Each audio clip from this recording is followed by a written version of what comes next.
by the way. Like, usually when you see the Fredgen, you just see the glue. I guess it's not really the best matchup against Uranus. And the Alice can lock down the carries as well, because it's not about Fredgen right now. It's about getting to the carry, too. Look at that lineup right now. And the Eve. Yeah. Dead Eve. Whoa! Like, how often do you see that? Dead Eve in the lineup rating. It's been a while. 0 counter index. Yeah. Wow. Gonna be very interesting to see. Hey, if you're a new viewer of MLBB esports and you haven't seen PH gameplay, well, welcome. This is the rematch of our grand finals back home. It's Aurora versus Team Liquid. Will Liquid stampede yet again, or will Aurora blind them? We'll see if they can rely on that once again. As we take a look at these early rotations, it always starts there. You know, we always have to see how the jungles and even the roams are going to go ahead and play into the early potential.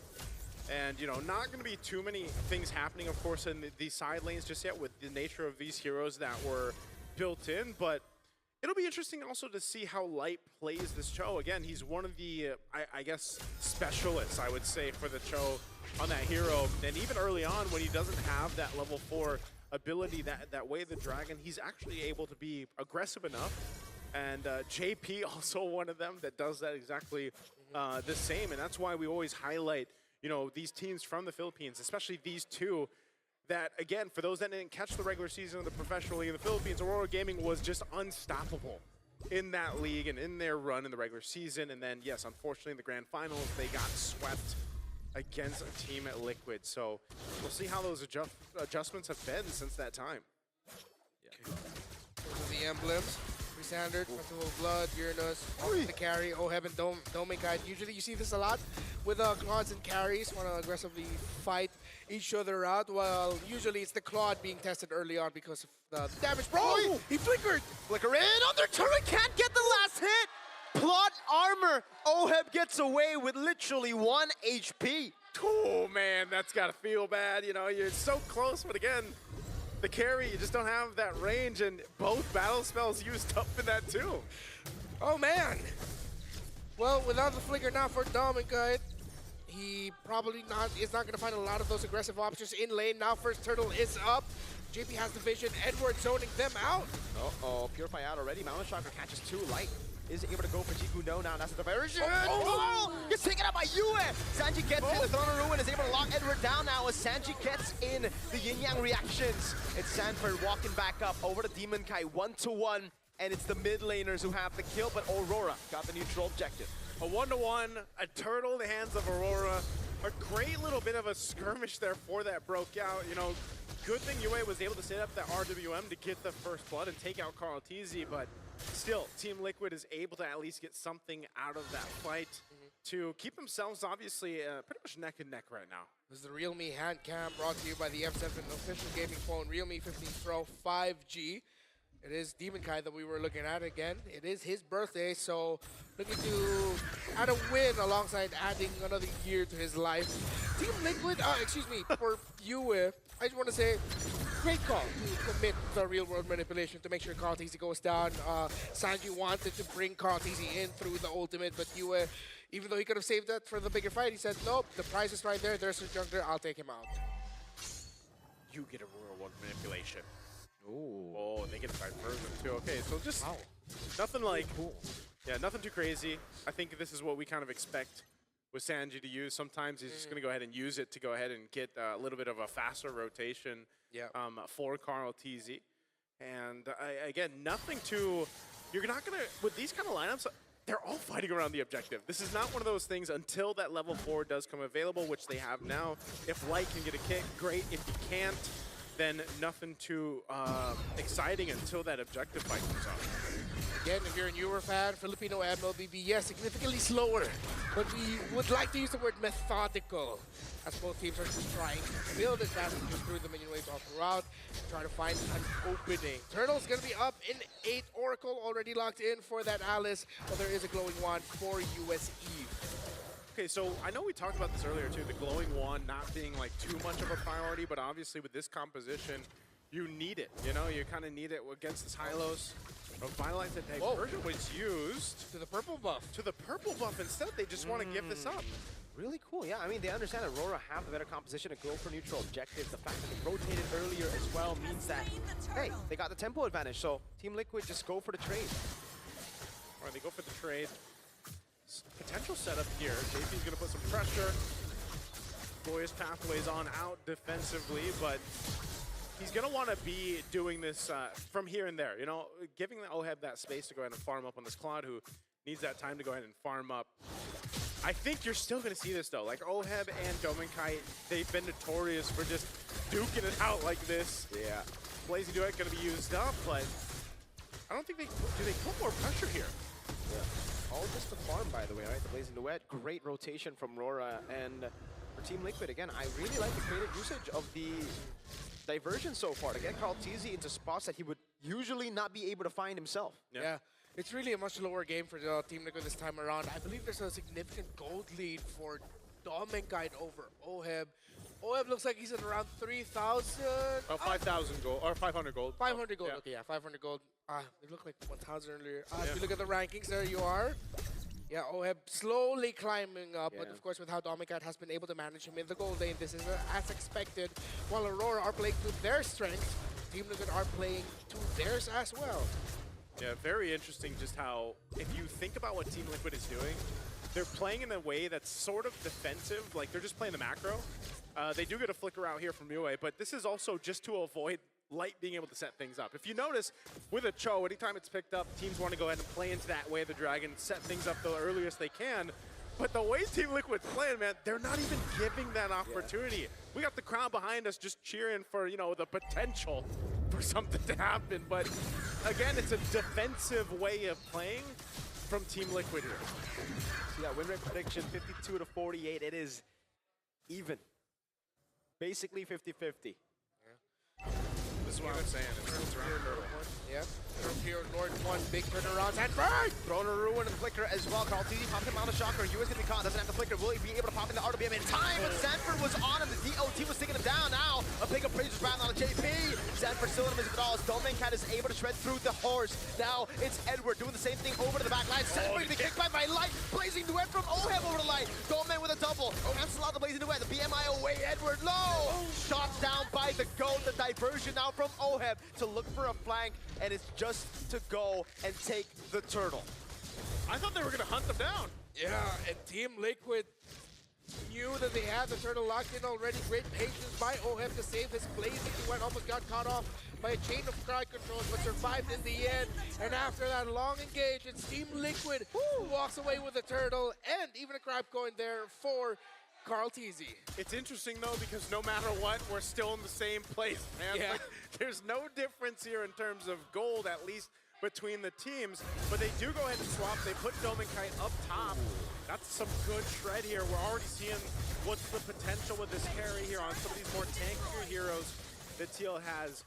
And this is what we're used to seeing, right? When these two teams play it out, generally it's a little bit of a slower build-up until eventually. It's usually that first Lord, perhaps, where things really shift in one of the favors of the teams here. You can see even between the gold lane, now there's 1,000+ gold for Dominkite. He's got nearly that Trinity built up, and that's why we're seeing, you know, him go a little more aggressive, put the pressure there. They want to start to open up the map too, taking that tier 1 turret in the bottom. The trade though, TL will take the top one first. And Liquid needed to do that. They needed some more map presence, get some more towers done, and they will even it out. That gives them a little bit more opening with their diversion plays going through Sanji Sloyi. Oh man, getting caught. Has to respect the damage. Like, Team Liquid still have immense damage. I would say like on both. Yeah. Like it's you like a bird called Teasy! Dives Yue in his own lane under turrets! Before that happened, what I was gonna say is they both have damage. That's just kind of a surprise. Oh, look at this mid lane. Glorious Pathways zoning them away from the tier 1 in mid, and it is free for TL. They diversion back to get tempo on the map, and it should be another free turret for Team Liquid. Just going things through, going things. They easily opened up the map through Carl Teasy diving under the tower for just to take Yue out. And now Liquid's map presence is gonna feel so much more smothering now for Aurora Gaming to deal with. However, because they have held the lead for majority of this game, they are still going to be very difficult to go up against with the major objective fights, which is why you see Team Liquid opening up the map more, sending out the YSS and the Claude more to make sure that there are minion waves that they can utilize when they are playing for the Lord Dances. Now, every team that has played against Sanji's Louis Yi has to worry about this. You know, they have to worry about, now we're in the territory of these lords. They've already been showing little previews of what they can do on the macro level with the Louis Yi, but even the rest of the lineup, you know? And so that's something that Aurora Gaming Philippines is very familiar with, and we'll see them how they approach this. The Lord isn't going to be the main focus right now just yet, because they know either way, it's better if they continue to go ahead and farm up what they need. They'll get these tier 1s down where they can. That mid turret, at least for Team Liquid here, staying strong at least with a little bit of HP. Aurora Gaming might want to go ahead and take that out to give them that bit of even advantage when it comes to the space around this Lord. But right now, they're just going to go ahead and set up. I don't know if Light wants to, if he wants to go for a kick here, who's he going to kick? You know, like the main point is, even if he's able to get Oheb, Oheb's got to purify, he's going to be fine. So you might want to just try to go for Sanji, but then, you know, Carl. yeah, that's a huge risk that Light has to take. And, you know, unfortunately, he just doesn't have the immortality right now, so they've got to be very cautious on how they approach it. Yeah, but based on the damage that Aurora's pumping out, I think it would be okay to kick JP.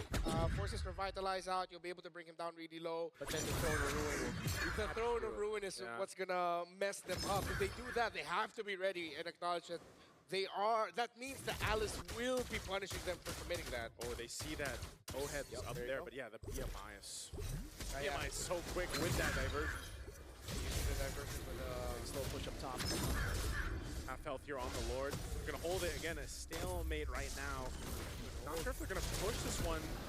Quarter of the health right now, Floor's pathway. Yeah, they want to regain control. Light goes in, but it's also Sanford down to the Ruin already! Sanford in the backline, able to knock him down. Carl jumping in over to the main Kai, the Blazing Wind doing a lot of damage. Look at the fadeaway damage over on Carl. He's still on it. Demon Kai secures the Lord, but it's TL who run them down. Oheb coming down, diversion as well. Yue taken out by Oheb, and now it's Sanji flickering in to pull Domin Kai back.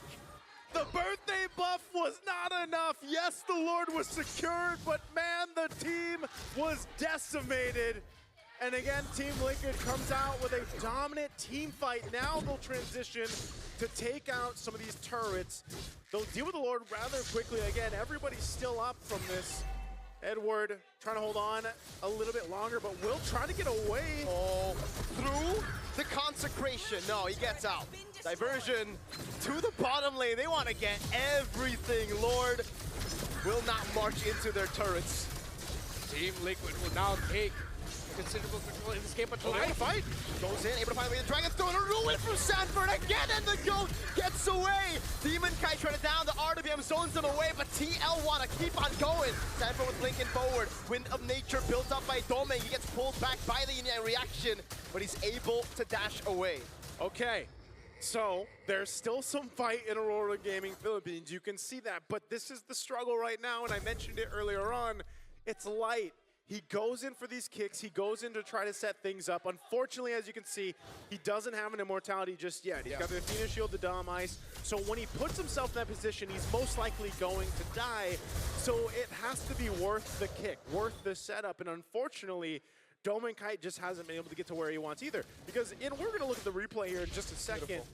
One of the things, like I mentioned too, when that Louis Yi came through is that interaction to pull back these members when the passive goes off. This is the kick I'm talking about. Light is gone in an instant after the kick, but then in these tighter spaces around the jungle, when you get trapped into that glorious pathway, it's really hard for them to disengage, and it could have gone way worse if Sanji had more of an angle to use that Louis Yi there. So. But what we're seeing, yes, there is a 3K gold lead now for Team Liquid, but still, they're also respecting the damage potential that Aurora Gaming can pump out here. So every fight still has to come down to that really perfect placement and positioning on both sides. And we're just going to see that kind of break out for this next Lord here when it's up in about 30. Yeah, the global BMI again. Bring Oheb all the way back to where the rest of Team Liquid are while being able to apply pressure up top. This is as liquid as you can get with their penchants for wanting to split, open up the map for their signature. So for TL, it's so easy for them because Aurora Gaming, Light needs to think, if I kick someone, my kick is most likely going to mean I go down and it's not a trade. Because whoever I kick gets away because the rest of my team need to worry about the later entry of the Claude and the Alice. Then what if you start thinking about, okay, what if we use the Joe defensively? But then who initiates? Uranus that just stands and eats damage? Yeah, oh no. Okay, Edward. It is Edward. He's doing shaky enough. Yeah, but he gets vision, he applies some damage, but he doesn't have control. He just looks at them, gathers the info, but not much reward. Look at Oheb again, the BMI up top, getting the slow push built up as Rora trying to force their way into the Lord. Kaltizi, addition damage over to Edward, dashes away from the Void Blast. That's a stun over to Demon Kite now as the French back comes down, and Edward trying to zone him in the backline, but Kaltizi still holding strong with the help of the Traceless. Sanford and JP, they're flicker out of the way, they're dragged by Sanford. Demon Kite looking for the opening, will not be able to find it as Kaltizi gets the Lord, and now it's Sanford in the midst of it all. Double kill already for Carl. It's perfect from Team Liquid. Again, it's so difficult for Aurora Gaming to get into those angles of these objectives and these lords. Oh! Coming down behind. Light didn't expect that. Has to flicker back in. Sanford just always threatening with the blinks. There's a reason why this is one of the signature picks of the chef. Sanji on the slow E with that in his hands. It feels like your map is so small with how much control they can play for it. But outside of the macro, the micro decision-making, every team fight has been immaculate by Liquid. Well, here it comes. Lord up top. Team Liquid has their eyes set on the base of Aurora Gaming. We're going to go put some pressure here, walk in with the Lord. How is Aurora Gaming going to respond? This base turret will fall down. Oheb pushing in that mid turret as the wave comes crashing in, but Aurora Gaming will deal with the Lord, so they'll clear out that, but 2 base turrets are now gone. TL with 7,500 gold ahead. Oh my lord. Blazing duet from Oheb! And the kill over the way to Dragon by Light, but now it's him disintegrated. They fall under the RWM, but it does not matter. Kaltizi on the double, even more, he goes for the Traceless. Oheb getting the kill. Edward popping the consecration as Carl buys the immortality. Team Liquid Philippines takes Aurora down. And they do it just like they did in the grand finals a couple months ago. Unfortunately for Aurora, the birthday buff was not enough here. A close game until